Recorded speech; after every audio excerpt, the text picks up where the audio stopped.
జై సద్గురు ప్రభు మహారాజుకి జై.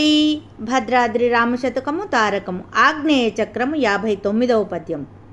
నాసాగ్రవీధిని నయనద్వయంబుల నడుమ నాగ్నేయంబున మరియుండు రెండు రేకులు దానికుండు మీదను రెండు హంక్షంబులని ఎడి అక్షరములు నబ్దినాదంబు మహతత్వభూతంబు మాణిక్యకాంతి సమరస భక్తి గంగా సరస్వతి సంగమ స్థానంబు హంసలు 10 నూర్లు నాడుచుండు శ్రీకరంబుగనట సదా శివమయ స్వరూపమైనావు నీవు సంరూఢముగను రమ్య గుణధామ భద్రాద్రి రామ పరశురామ నరసింహదాస సంరక్షితాహ్వా.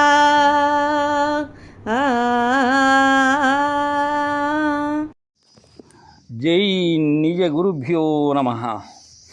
జై అమలాంబ సమేత అనుభవానంద రాజయోగేంద్ర ప్రభుస్వాముల వారి దివ్య చరణారవిందములకు 12 వందనములు సమర్పించుకొనుచు శ్రీమత్ పరశురామ నరసింహదాసు గారిచే విరచితంబైనటువంటి భద్రాద్రి రామశతకం నందు ఈరోజు మనం 59వ పద్యాన్ని ముచ్చటించుకుంటూ ఉన్నాం. ఆగ్నేయ చక్రము యొక్క విచారణను. నాయన శిష్య, నాసాగ్రవీధిని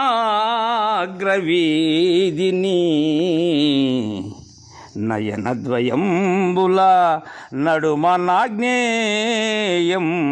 మరియుండు. శిష్య, నాసాగ్ర వీధిలో 2 నేత్రముల మధ్య ఈ ఆగ్నేయ చక్రం అమరి ఉన్నది నాయన. 2 రేకులు దానికుండు మీదను 2 హంక్షంబులని ఎడి అక్షరములు. దానికి ఉండబడేటువంటి రేకులు 2 నాయన.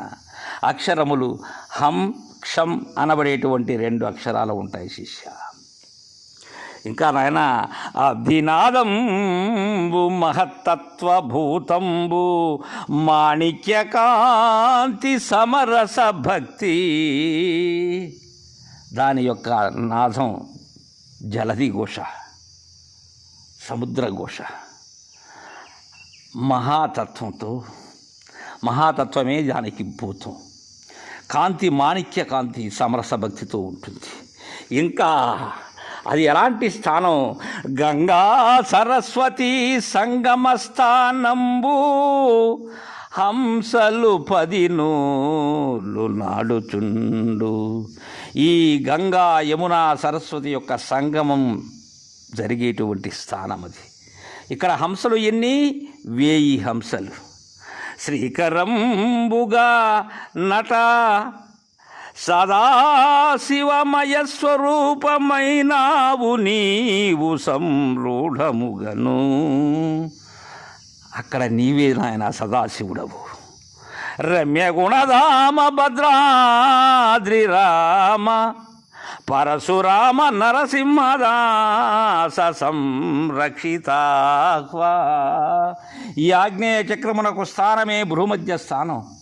దళములు 2 ఉంటాయి. హం క్షం అనే 2 అక్షరములు. ఇక్కడ ఆకారం త్రికోణ వర్తులాకారం. మహత్తత్వం, వర్ణము మాణిక్య వర్ణం, అబ్ధినాదము సమరస భక్తి, చిచ్చక్తి, 1000 హంసలు అధిదేవత సదాశివుడుగా ఉంటారు అని తెలియజేశారు. ఇక్కడ 6వదైనటువంటి ఆగ్నేయ చక్రాన్ని మనం వివరంగా వివరించుకున్నట్లయితే, భూమధ్య స్థానం లేదా దృగాకాశం అదే సాధకుని తపస్సుకు నిలయం కాబట్టి తపోలోకము అని అన్నారు. ప్రమాణం అంగుష్ట మాత్రం, అదే జ్ఞాననేత్రం, అదే జ్యోతిస్థానం, అదే శిఖాస్థానం. దానిని సాధకుడు ధ్యానం చేయాలి. అట్లు చేస్తే వాక్కు సిద్ధిస్తుంది. దీని పద్ధతి ఎట్టంటే, 6వది అకార స్థానమైనటువంటి ఆగ్నేయ చక్రమందు జీవుడు చేరి అచ్చట తపోలోకవాసుడై చిత్శక్తి స్వరూపుడై 2 దళములతో బిందు త్రికోణాకారము గల పీఠముపై కూర్చుండి అక్కడ జ్యోతిర్మయ రూపముతో వెలుగుతూ ఉన్నాడు.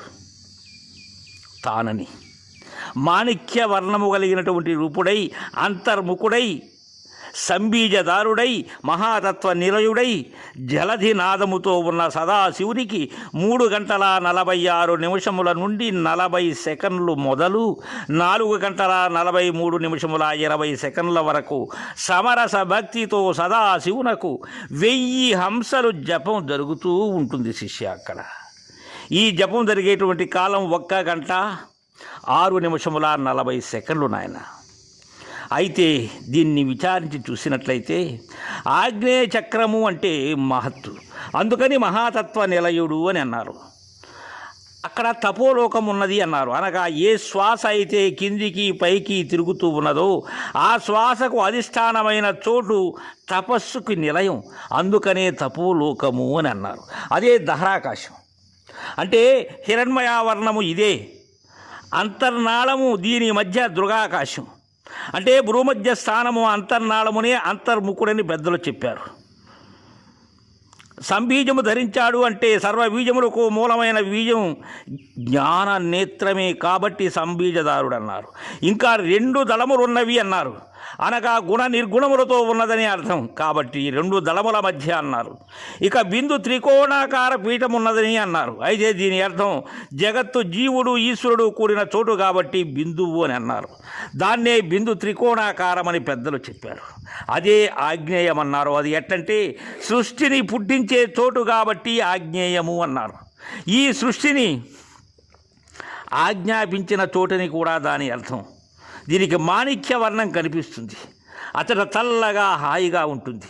అతడ సమరస భక్తితో జపిస్తూ జీవుడు ఉన్నాడు అని చెప్పారు. అంటే ఈ ప్రకృతి సమసిన చోటు కాబట్టి ఇక సమరం ఉండదు, సమరసమే ఉంటుంది. అందుకని సమరస భక్తితో జపం జరుగుతూ ఉంటుంది అని పెద్దలు చెప్పారు. అనగా ఇంద్రియ చలనం లేదు, అలా లేకుండా ఉంటుంది. అది చిత్శక్తి స్వరూపుడు అన్నారు. అతడు సదాశివుడు అధిదేవత అన్నారు పెద్దలు. అది ఎట్లంటే సదా అనగా ఎల్లవేళలా ఒకే విధంగా జ్యోతిర్మయమై వెలుగుతూ ఉన్నది కాబట్టి అది తన యొక్క స్వరూపమని అక్కడ నిశ్చయించుకోవాలి. అనగా ఈ జీవుడు తన భ్రాంతి వదిలి శివతత్వాన్ని పొందాలి. అతడు జలధినాథం అని అన్నారు. అంటే సముద్ర ఘోషం ఉంటుంది కదా, ఆ విధంగానే నిధిధ్యాసతో ఊర్ధ్వముఖుడై సాధకుడు ఉండటమే దీని యొక్క అర్థం. యకారం అంటే వికారరహితమైనటువంటిది అని, అనగా ఎల్లవేళలా ఒకే ఆకారం ఉన్నది కాబట్టి సాధకుడి యొక్క స్థితి కూడా అట్లే ఉంచుకోవాలి అని అర్థం. ఇప్పుడు మనము పైనుండి చెప్పుకున్నదంతా కూడా లక్ష్యార్థం, అనగా బ్రహ్మాండ విచారణ అని మనం దీని యొక్క భావాన్ని తెలుసుకోవాలి. ఇది ఆగ్నేయ చక్రం యొక్క వివరణ. జై గురుదేవా. తరువాత రేపు సహస్రార చక్రాన్ని గురించి తెలుసుకుందాం. జై గురుదేవా.